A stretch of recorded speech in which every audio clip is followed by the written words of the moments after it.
Olá, eu sou Paulo França e no último episódio dessa série eu falei um pouquinho sobre as grandes etapas da jornada de consultoria com dados.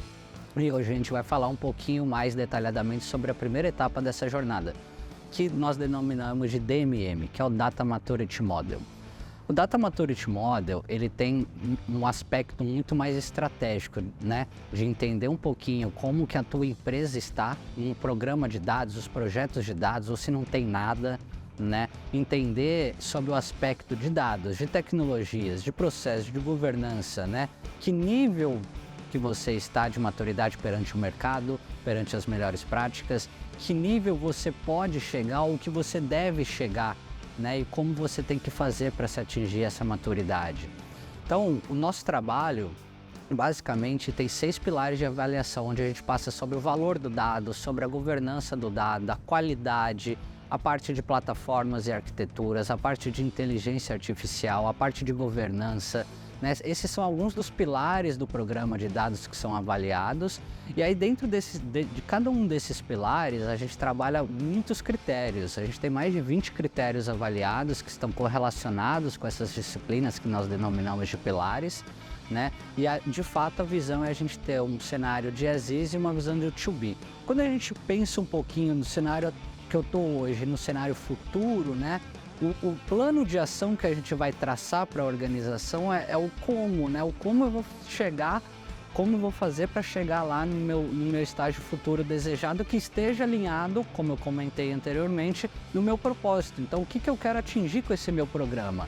Então, usando o propósito do estratégico e sabendo onde eu estou e onde eu quero chegar, a gente consegue, dentro de todos esses conceitos por trás, né, do programa de dados que eu comentei, os critérios de avaliação, a gente consegue denominar de fato um plano muito bem estruturado, muito bem embasado dos porquês você tem que fazer, como você tem que fazer, priorizar esse plano de ação.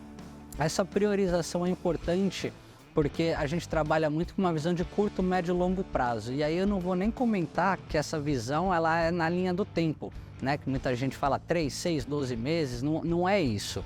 O curto prazo para a gente é quando a gente vai atacar pilares que são deficientes em termos de maturidade.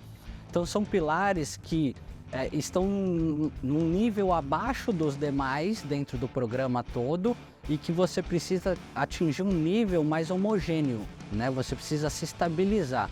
O médio prazo, quando você já tem essa homogeneidade, são ações que a gente chama de estruturantes ou habilitadoras para o crescimento do programa, né? Então são ações basicamente que estruturam, né, uma visão futura. E o longo prazo é de fato quando a gente vai estar atingindo o nível de maturidade de fato de todo o plano, né, já pegando esse crescimento nos pilares e nos critérios que a gente comentou aqui ao longo do tempo. Então essa é uma visão, é um tipo de iniciativa que ela traz muito mais uma visão estratégica, né, saber onde eu estou e para onde eu vou, né, para você ter de fato um guia norteador para o teu programa de dados, para você de fato começar a se estruturar, né, nessa visão de jornada data-driven.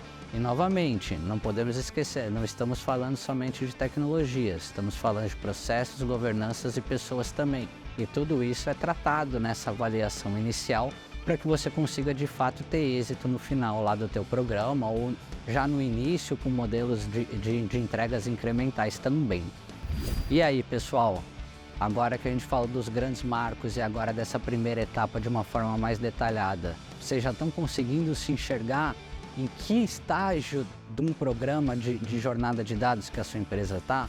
Né? Que nível a sua empresa está? Sua empresa já tem essas respostas, já tem esse plano? Sua empresa já sabe exatamente onde seguir ou está com alguns projetos isolados, iniciativas ainda, né, sem finalização, sem provar valor de fato para o negócio?